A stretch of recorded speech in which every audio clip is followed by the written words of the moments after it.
अमर astrology में आपका स्वागत है दोस्तों। मैं हूं अमर सिंह चौहान।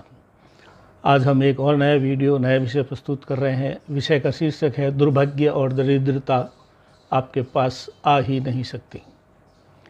अक्सर आदमी जीवन में कमाता है, दौड़ता है, भागता है, बचाता है, खर्च करता है। उसमें उसको लगता है कि जो है फिर भी मुझे उतना नहीं मिल रहा है जितना मुझे मिलना चाहिए, या मुझे भाग्य से कम मिल रहा है।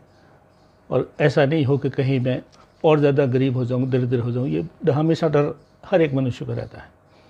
तो आज हम एक इसके ज्योतिषी वीडियो के माध्यम से ये बताना चाहेंगे दोस्तों कि एक उदाहरण कुंडली लिए हमने मेष लगन की। इधर आप देख सकते हैं, यहाँ पे जो है ये कुंडली है जो मेष लगन की है। 1 से लगा करके 12 तक अंक लिखे हुए हैं और ये कोई भी हो सकती है। हमने मेष लगन के लिए है। इसमें 3 चीज़ें ही आपको देखनी है। अगर वो आपकी कुंडली से देख सकते हैं कि आपकी कुंडली में कहाँ कहाँ पे क्या है, लेकिन सूत्र 3 ही है और सरल से हैं, लेकिन बड़े ही प्रभावी सूत्र है दोस्तों। इसमें कुंडली के अंदर क्या देखना है, उसके लिए सबसे पहला सूत्र है कि भाग्य भाव, जहाँ पे इस कुंडली में 9 लिखा हुआ है, ये भाग्य भाव है। और इसमें 9 नंबरी राशि है, क्योंकि मेष लग्न की कुंडली से 9 नंबरी राशि है। आपकी कुंडली में कोई भी राशि हो सकती है, लेकिन जहाँ पे यह 9 लिखा हुआ है यही भाग्य भाव होता है और उसकी राशि के स्वामी को आपको देखना है। तो यहाँ उदाहरण कुंडली में 9 नंबर के अंदर धनु राशि है और धनु राशि का जो स्वामी है वो गुरु होता है। तो सूत्र क्या है, भाग्य भाव का स्वामी यानी भाग्येश जहाँ बैठा हो, भाग्येश खुद भी उच्च का हो, मतलब बलवान हो।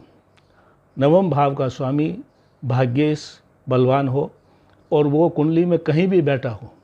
जैसे इस कुंडली में भाग्येश जो है गुरु है, वो 4थे भाव में बैठा है। आप देखिए 4थे भाव में आप इस में गुरु लिखा हुआ है और 4थे भाव में इत्फाक से यहाँ पे कर्क राशि है। तो नवम भाव का स्वामी गुरु 4थे भाव कर्क राशि में बैठा है। कर्क राशि में गुरु उच्च का होता है। तो भाग्येश जो है कर्क राशि में जाके उच्च का हो गया, यानी बलवान हो गया। इस सूत्र में सभी चीज़ें बलवान चाहिए। तो भाग्येश गुरु 4थे भाव में यानी कर्क राशि में बलवान होकर बैठा है, एक सूत्र। दूसरा सूत्र है, अब जो जहाँ पे गुरु बैठा है उस भाव का स्वामी भी अच्छी जगह पे बलवान अवस्था में होना चाहिए।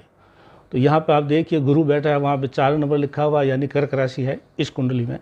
तो 4 नंबर जो है वो चंद्रमा का होता है। कर्क राशि का स्वामी चंद्रमा होता है। चंद्रमा यहाँ देखिए ऊपर दूसरे घर में बैठा है वृष राशि में। तो चंद्रमा वृष राशि में उच्च का होता है। तो भाग्येश तो कर्क राशि में आकर के उच्च का हो गया और इसी तरीके से जो है सुख भाव का स्वामी जो चंद्रमा है वो वृष राशि में जाकर के उच्च का हो गया। 2 सूत्र लागू हो गए। तीसरा सूत्र है लगन और लग्नेश भी उच्च का होकर के कहीं बैठा होना चाहिए। तो इस उदाहरण कुंडली में लगन जो है 1 नंबर राशि है यानी मेष राशि है। मेष राशि का स्वामी मंगल होता है। वो इस उदाहरण कुंडली में आप देखिए 10वें घर में जाकर के मंगल बैठा है। 10वां घर यानी मकर राशि। मकर राशि में मंगल उच्च का होता है। ये तीनों सूत्र अगर लागू हो गए हैं जैसे इस कुंडली में हो रहे हैं, दोबारा रिपीट करता हूँ, भाग्येश जो इस कुंडली में गुरु है वो उच्च का होकर के 4थे घर में कर्क राशि में बैठा है और 4थे घर का स्वामी चंद्रमा उच्च का होकर के दूसरे घर में धन भाव में बैठा है। चंद्रमा वृष राशि में उच्च का हो गया और लगन भाव का जो स्वामी है लग्नेश जो है वो मंगल होता है। वो मंगल जाकर के 10वें घर में मकर राशि में बैठा है यानी वो भी उच्च का हो गया। तीनों ही जो है भाग्येश, सुखेश और लग्नेश बलवान होने चाहिए। बलवान का मतलब षड बल में जो 6 तरह के बल देखे जाते हैं उसके अंतर्गत जो है ये बलवान होने चाहिए। और साधारण भाषा माने तो उच्च राशि में हो, मित्र राशि में हो, अंश बल में मजबूत हो, पाप ग्रहों से दृष्ट न हो और 6, 8, 12 में न हो। ऐसी स्थिति में अगर है तो अगर आपकी कुंडली में ये चीज़ है, वो तीनों ही सूत्र अगर अच्छे से लागू हो रहे हैं तो ये मान के चलिए और कुछ भी नहीं देखना। आप कभी आपका दुर्भाग्य से सामना नहीं होगा, दरिद्रता आपको कभी तकलीफ नहीं दे सकती, ये एक सिंपल सा सूत्र है दोस्तों कि दुर्भाग्य और दरिद्रता आपके पास आ ही नहीं सकती।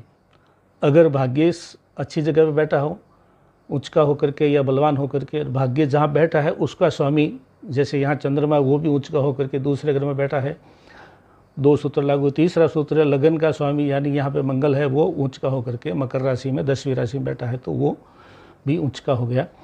तीनों सूत्र अच्छे से लागू हो गए तो आपकी कुंडली अपने आप ही जो है दुर्भाग्य और दरिद्रता से मुक्त है। कभी भी आपको न दुर्भाग्य न दरिद्रता देखनी पड़ेगी। सरल सा सूत्र है, आप खुद स्वयं देख सकते हैं। अगर फिर भी आपको अगर इसके बारे में जानना हो, हमारे से या किसी विद्वान ज्योतिष से सलाह लेकर के आप जो है अपनी कुंडली का निरीक्षण करवा सकते हैं। आज अमर एस्ट्रोलॉजी में इतना ही दोस्तों।